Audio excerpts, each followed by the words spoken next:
The bark like this. We want all that green gone. And so just go from your little area.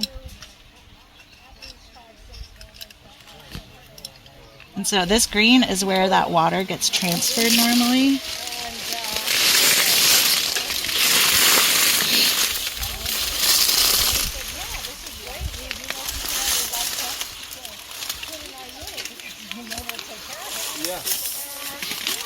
And there's technically no such thing as too deep, but try not to cut the whole thing off, you know.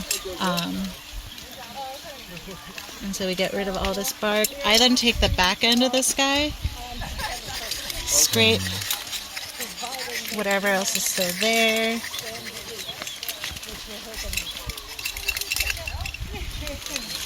Kind of like that.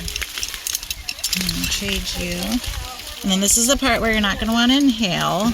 The water part's okay. You're going to take water, just paint this top half, and you can even do the bark part if you want. Is that just water? This is just water. Well, this has now some growth hormone in it, but it's mostly just water. We don't want to do this part because then the roots will start growing here and it'll mess up the whole program. And then you're going to not breathe in. Dab your paintbrush in here. It's nice and wet. And just kind of dab or brush, however you want, all along this top half. And for documentation, what is it again? This is Hormone Din 3. This is the name of it. This is a growth hormone, so it's got a lot of like estrogen, progesterone, possibly testosterone. I'm not fully sure, but it's all amino acids, things like that plants need, and encourages them to go through a growth cycle. So now that that's all on there, you might want to pause because I gotta get the moss. Cut this off from the main plant. It's no longer going to get any water source, period, from anything. So that's where the sphagnum moss comes in handy, which is a Scottish peat moss. You can use other mosses, but everyone swears by this moss.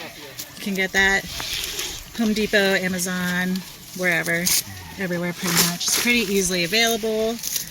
You're going to take some cling wrap, and then we're going to get some of this ooey gooey good stuff.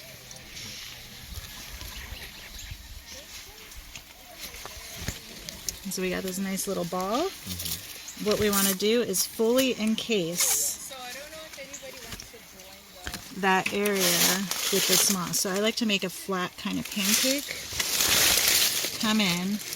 This takes a while to get this style going. I like to use this little bit, push it. So it's fully encased now. And then come in here, and I'm losing water, but that's okay. I'm going to push this up. Does this moss come wet, or you soak it? You have to soak it. You have to soak it within at least 24 hours, if not more. This moss has been soaking in this bucket for 5 days now. So even though it's losing water at the moment, it'll be okay. It's been fully saturated beyond belief. I'm going to do just an extra small layer. This is pretty loosey-goosey. If you want to feel this, this is kind of how you want it to feel. This is up here. There's a difference, right? Like this is super loose. But here it's very dense. You want a nice dense ball. Like a good meatball, but made of moss. And then I'm going to just keep pushing this down.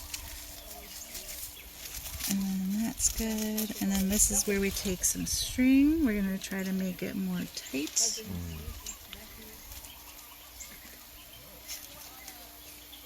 Here you actually are going to use tightness as your friend,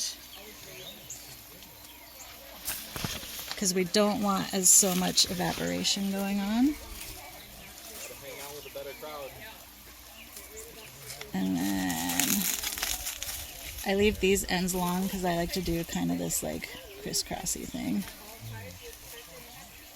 This is just an extra step.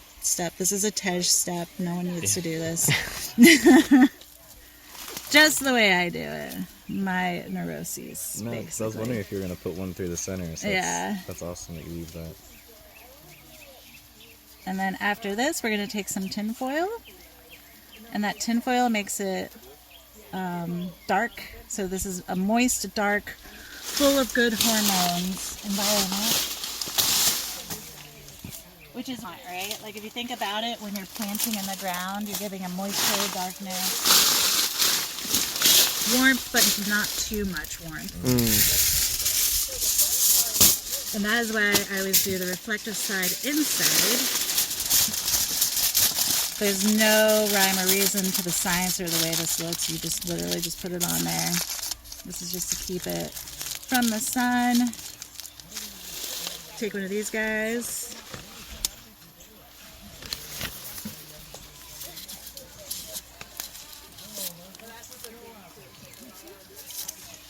This is so you know where it is in case you don't see the tin foil. And then you just write the date so you know when to check on to this. I will check on this in probably 2 months. Oh, that's the worst 16 ever. I recommend doing this on the roll.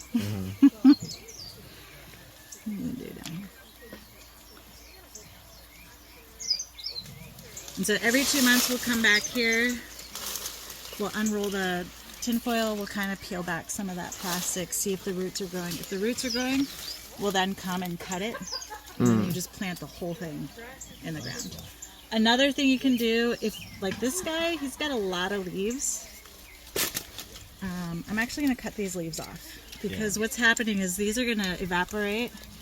Evapotranspiration is going to happen. So all this water is going to go away faster because these leaves are moving that water. Just like when you do cuttings, you cut off the leaves to leave the nose exposed. Yeah, so I'm going to cut most of those off and I'm going to cut these in half. So it can still photosynthesize, but it's not going to lose all of this moisture that we put in. Yeah. So you guys want to try? Sure. Yeah? Absolutely. Perfect.